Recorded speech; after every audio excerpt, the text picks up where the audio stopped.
All right. The topic of how to give names and formulas to ionic compounds will give us quite a short video, but there will need to be lots and lots of questions in class to practice before you're really feeling comfortable. Ionic compounds are formed when atoms of one element steal the electrons from the atoms of another element nearby. So that means that we're always going to get a positive ion and a negative ion. Because they're oppositely charged, they're going to be really attracted to each other.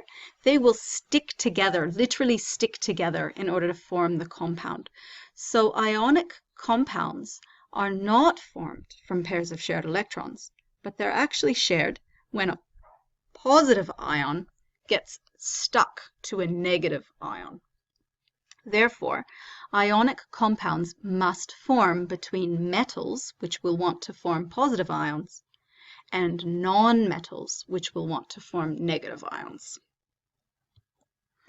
Naming ionic compounds is probably the simpler part. Name the metal first. Then use another word to name the non-metal second. But it's important that you change the ending of the non-metal's name so that it will end in IDE or IDE. These compounds that I'm showing you in this video today will not ever be called ite or ate, which is the temptation for some reason. These first ionic compounds that we're learning will all end in IDE, IDE. All right, let's look at a couple of quick examples. The compound between the metal sodium and the non-metal chlorine is called sodium chloride. Notice the name chlorine has been changed to chloride. This is indicating that the element chlorine has now found itself in a compound. Zinc, which is a metal, can react with oxygen, which is a non-metal, to form a compound called zinc oxide. In this case, I had to take more of the word when I changed it, so the YGEN at the back of oxygen has been taken out and replaced by IDE to turn oxygen into oxide. Another somewhat funny example would be lithium, the metal, and nitrogen, the non-metal, reacting to form lithium nitride.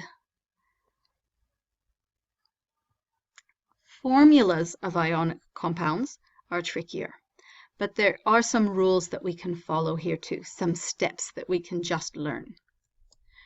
First is to write the symbol of the metal, with also the number of bonds the metal will want to make above its symbol.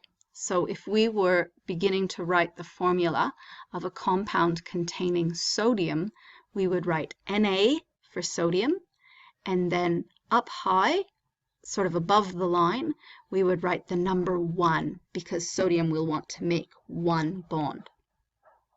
Second step is to write the symbol of the non-metal. Again, write the number of bonds that the non-metal wants to make above its symbol.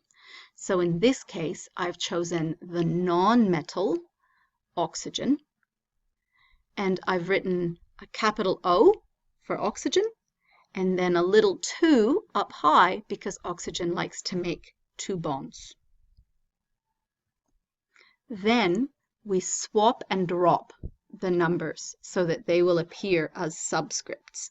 That means the little 1 will move from the sodium to under the line behind the oxygen, and the 2 will move from up top near oxygen to under the line between the Na and the O.